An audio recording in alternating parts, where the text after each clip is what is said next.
प्रदेश में होने वाले उपचुनाव में जो सीट बीजेपी के लिए सबसे सुरक्षित और सबसे मजबूत सीट के तौर पर गिनी जा रही है वो है रैगांव विधानसभा सीट सतना जिले की।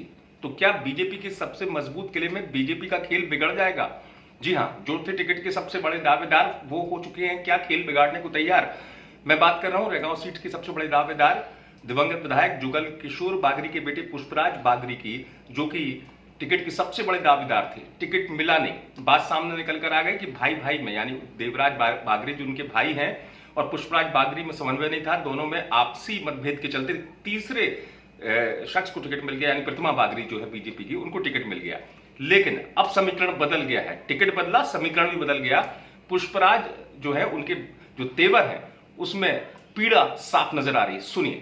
मुझे जब आज सुबह जानकारी हुई कि भारतीय जनता पार्टी का प्रत्याशी घोषणा हो गई है तो मुझे थोड़ा सा जरूर आश्चर्य ये हुआ कि कल मुझे मैसेज हुआ पार्टी से कि आपको अपना फॉर्म नामांकन उसकी तैयारी करनी है, क्योंकि जो पार्टी के द्वारा समय समय पर जो सर्वे कराया गया था उसमें सर्वे रिपोर्ट भी विधानसभा क्षेत्र के सभी हमारे कार्यकर्ता हैं और सभी हमारी जनता जनार्दन के द्वारा जो भी सर्वे रिपोर्ट हमारे पार्टी के शीर्ष स्तर पर पहुंची उसमें सर्वोपरि मेरा नाम उसमें आया और उस सर्वे रिपोर्ट को जुटलाते हुए पार्टी ने ऐसा कदम उठाया है।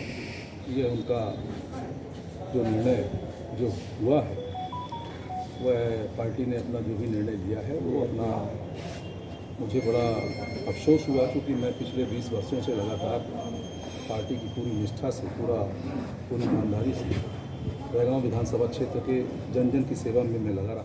पुष्पराज बागरी को आपने सुना जो कह रहे हैं कि मुझसे कहा गया था कि टिकट मुझे मिलेगा। उनसे ये भी पूछा गया कि जनदर्शन यात्रा जब हुई सीएम की, सीएम ने जो सतना में सभाएं की उसमें उनके दिवंगत पिता की फोटो के साथ साथ मंच पर हर जगह पुष्पराज बागरी ही मौजूद रहते थे। तो क्या घर की आपसी कलह के चलते भाई से अपनी कलह के चलते टिकट कट गया? तो उन्होंने कहा ऐसी कोई बात नहीं है और ये तक कह दिया कि जो बीजेपी की कैंडिडेट है प्रतिमा बागरी उनको तो कोई जानता नहीं है। ये भी कहा जो मैंने आपको सुनवाया पुष्पराज बागरी ने। अब प्रतिमा बागरी जो है उनका ये कहना है कि ये तो हमारे परिवार के हैं, हमारे चाचा हैं, हमारी मदद करेंगे। ये बात भी सुन लीजिए।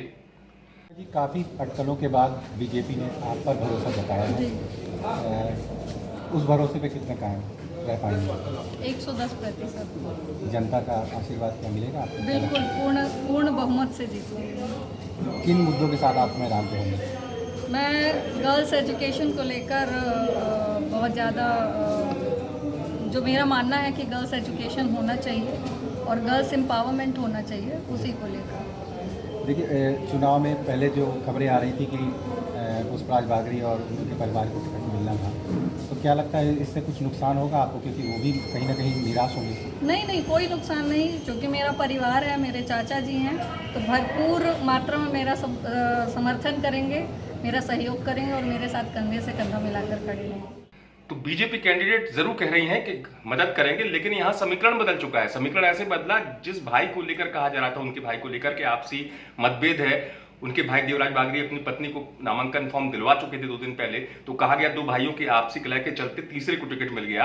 अब समीकरण इसलिए बदल गए कि पुष्पराज बागरी अपने भाई के साथ ही पहुंच गए और भाई का नामांकन पत्र खरीदने पहुंच गए कलेक्ट्रेट में और भाई के नाम का नामांकन पत्र ले भी लिया है।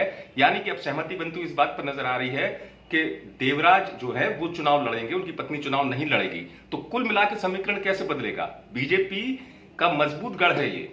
और आपको बता दूं 1985 के बाद कांग्रेस कभी नहीं जीती यहां पर। कांग्रेस का बड़ा बनवास है, कांग्रेस ने कल्पना वर्मा को कैंडिडेट बनाया है, लेकिन टिकट बदलने के बाद जो समीकरण बदले, दोनों भाई भी एक साथ नजर आ गए और ये एक साथ नजर आना, नामांकन पत्र लेना, क्या माना जाए आलाकमान को सीधा संदेश है कि इस सीट पर बीजेपी का खेल बिगड़ेगा, क्योंकि अधिकृत प्रत्याशी को छोड़कर अपने भाई के साथ नजर आना और ये संदेश देना कि हम में आपसी मतभेद नहीं है, भाई के लिए नामांकन पत्र खरीद लेना और तेवरों में साफ तौर पर यह कहना कि टिकट जो है वो सही नहीं दी गई। तो इशारा साफ है, क्या बीजेपी का खेल बिगड़ेगा इस सीट पर? सतना से आप तक ये खबर पहुंचाई हमारे संवाददाता योगी तारा ने। आप देख रहे हैं।